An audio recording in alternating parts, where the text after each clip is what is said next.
Right now, somewhere in your body, there's a switch that's been flipped on for years. You didn't flip it, you don't even know where it is. But it's been running in the background, deciding how you breathe, how you sleep, how fast your heart beats when your phone buzzes at 11 p.m. And here's the part that's going to bother you a little. Most of what you call your personality, the way you snap at small things, the way you can't relax even on vacation, the way calm feels almost suspicious, a lot of that isn't you. It's your nervous system stuck in a setting it never got to leave. Stick with me for the next few minutes because I'm going to show you exactly where that switch is. And then I'm going to show you how to flip it back.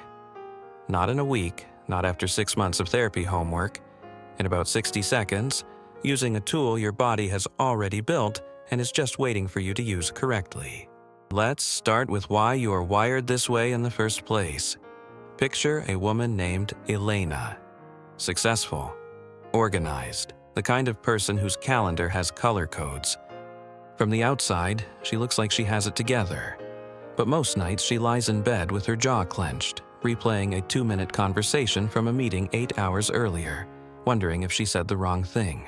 Elena isn't broken. Elena's nervous system is doing exactly what it was trained to do. Somewhere along the way, maybe childhood, maybe a demanding job, maybe both, Elena's body learned a rule. The rule was simple. Stay alert and you stay safe. Relaxing felt risky. Letting her guard down felt like inviting disaster. So her body picked a side. It picked vigilance. And it's been running that program every single day since whether or not there's actually a threat in the room. This is the part psychology calls nervous system dysregulation. It sounds clinical, but the idea is simple. Your body has 2 main settings. One is called the sympathetic state. That's your gas pedal, alert, fast, ready to fight or run. The other is the parasympathetic state, your brake pedal. Calm, slow, safe to rest. A regulated nervous system moves between these 2 states easily, like a car shifting gears on an open road. A dysregulated one gets stuck in one gear, usually the gas pedal, and forgets the brake even exists. That's why you can be sitting in a quiet room, nothing wrong, nothing on fire, and still feel like your chest is tight and your thoughts are racing. Your environment is calm. Your nervous system didn't get the memo. Here's where it gets interesting, though. Because this switch, the one deciding whether you're in gas pedal mode or brake pedal mode, isn't controlled by your thoughts. You can't think your way out of it. Telling yourself, just relax, is like yelling at a smoke alarm to stop beeping. It doesn't listen to logic. It listens to something else entirely. It listens to your breath. This is the piece most people never learn, and it changes everything once you understand it. Buried in your body is a nerve called the vagus nerve.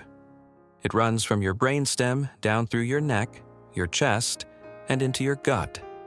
And it's the main highway between your brain and your internal organs.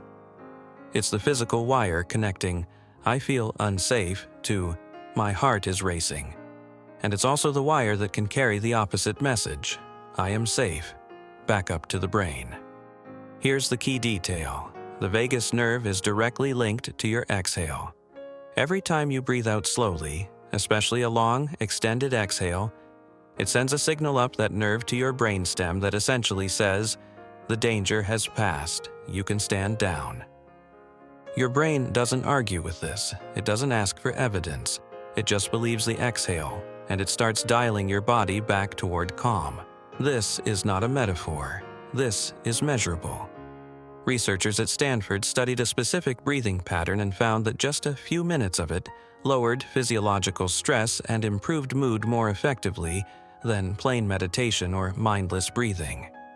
The pattern is short, it's specific, and your body already knows how to do it. You've just probably never been taught to do it on purpose.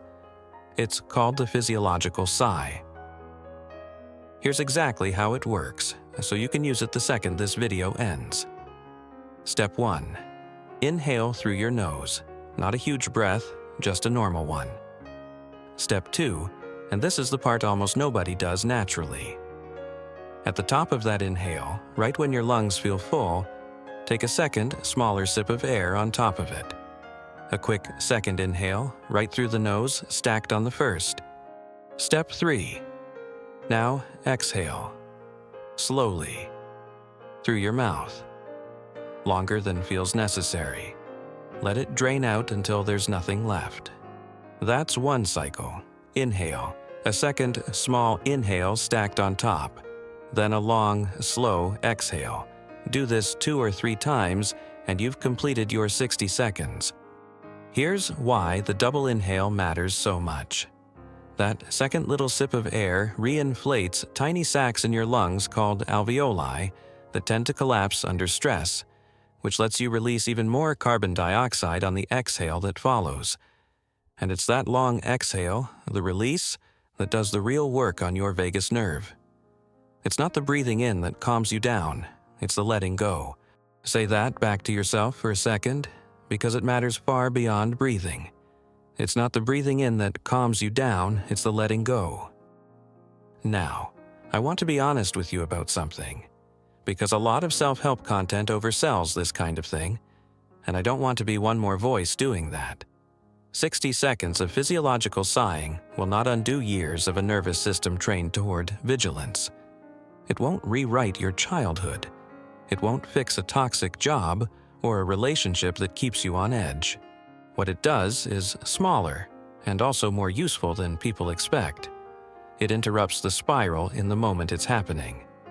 It gives your thinking brain, the part that can actually make good decisions, 60 seconds of oxygen and space to come back online, instead of staying hijacked by the alarm system. Think of it less like a cure and more like a reset button on a frozen laptop. The reset doesn't fix the underlying software problem, but it does get you back to a screen where you can actually work. And here's the thing about resets.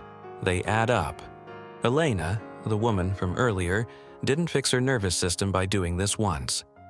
She fixed it by doing it every single time she noticed her jaw clenching, her chest tightening, her thoughts spinning. Once became 5 times a day. 5 times a day became a habit, and a habit repeated enough times becomes a new baseline. Her body slowly learned a new rule. This feeling doesn't last forever, because I know how to bring myself back. That's the actual goal here, not to never feel activated. You're human, you're going to feel stress. The goal is to prove to your own nervous system, over and over, that it has an exit. Because a nervous system that knows it has an exit stops treating every small stressor like an emergency. Let's connect this back to why this hits so hard for perfectionists and people-pleasers specifically. Because if that's you, there's a reason this pattern runs especially deep. If you grew up needing to read a room, sensing a parent's mood, managing a sibling's temper, keeping the peace to feel safe, your nervous system learned to stay switched on as a survival skill. Vigilance wasn't a flaw, it was smart. It kept you safe back then. The problem is, your body never got the update that says the danger is over. It's still running the old software in a life that doesn't need it anymore. So when you feel that tightness before hitting send on an email, or that racing heart before a conversation that shouldn't be a big deal, that's not weakness, and it's not being too sensitive. That's an old, once useful survival response, firing in a context it was never designed for. Understanding that alone should already feel like a small exhale. You're not broken. You're not overreacting. You're carrying a nervous system that adapted perfectly to a different situation and hasn't been shown yet that it's allowed to stand down. Now it has a tool. Now you both do. Before you go, here's the sequence one more time, because repetition is the only way this becomes automatic instead of another thing you meant to try. Inhale through the nose. A second small inhale stacked right on top. Then a long, slow exhale through the mouth. 2 or 3 rounds, that's your 60 seconds. Use it the next time your chest tightens before a hard conversation. Use it in the parking lot before you walk into a room full of people. Use it lying in bed when your mind starts replaying the day. Your nervous system isn't the enemy here. It's a smoke alarm doing its job a little too well. And the physiological sigh is how you reach up, calmly, and reset it, not by fighting the alarm, but by finally giving it the signal it was always listening for. The exhale that says, "It's safe now, you can put it down."